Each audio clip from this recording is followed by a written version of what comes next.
In a time when kings turned away from God, when idols replaced truth, and darkness spread across the land of Israel, God raised up one man, not a king, not a warrior, but a prophet. His name was Elijah. Israel was ruled by King Ahab, a man who did evil in the sight of the Lord. Beside him stood Queen Jezebel, who led the nation to worship Baal, a false god. The people abandoned the God of Abraham, Isaac, and Jacob.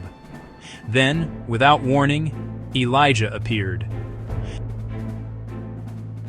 As the Lord God of Israel lives, before whom I stand, there shall be neither dew nor rain these years, except by my word. With those words, Elijah declared a drought upon the land, and just as he spoke, the rain stopped.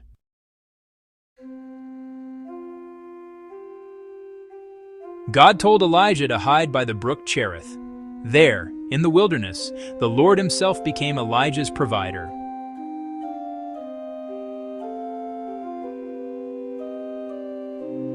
Ravens brought him food in the morning, and food in the evening. He drank from the brook, but soon the brook dried up.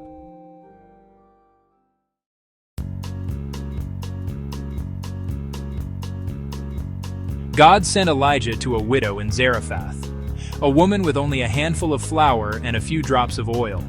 Do not be afraid. Make me a small loaf first, for the jar of flour shall not be used up, and the jug of oil shall not run dry. And day after day, the flour remained. The oil never failed.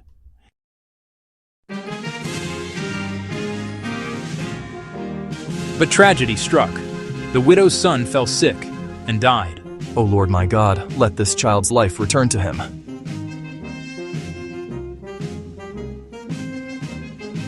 God heard Elijah's prayer. The child lived again. Now I know that you are a man of God.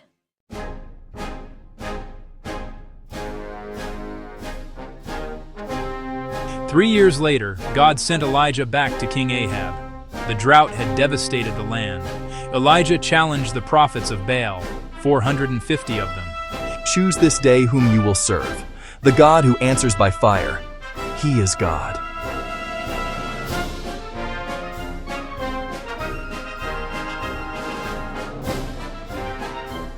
They cried out all day, but there was no voice, no answer, no fire. Cry louder, perhaps your God is sleeping. Then Elijah rebuilt the altar of the Lord. He soaked it with water, once, twice, 3 times. O Lord, let it be known today that you are God in Israel. Fire fell, the sacrifice burned, the stones burned, even the water vanished.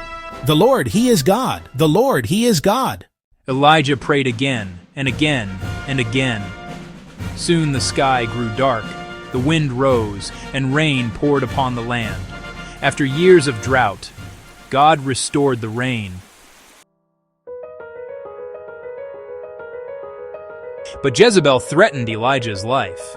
Fear overtook the prophet. I have had enough, Lord. Take my life. God did not rebuke Elijah. He fed him, he strengthened him. God was not in the wind, not in the earthquake, not in the fire. Then came a still, small voice. God was still with Elijah. God chose Elisha to follow Elijah. Together they traveled, from Gilgal to Bethel to Jericho to the Jordan River. As the Lord lives, I will not leave you. As they walked together and talked, a chariot of fire and horses of fire appeared from heaven. My father, the chariots of Israel and its horsemen. Elijah did not die. He was taken alive into heaven by the power of God. Elijah's mantle fell upon Elisha. The mission continued. Elijah's life became a testimony of faith over fear, of obedience over compromise, of a God who answers by fire.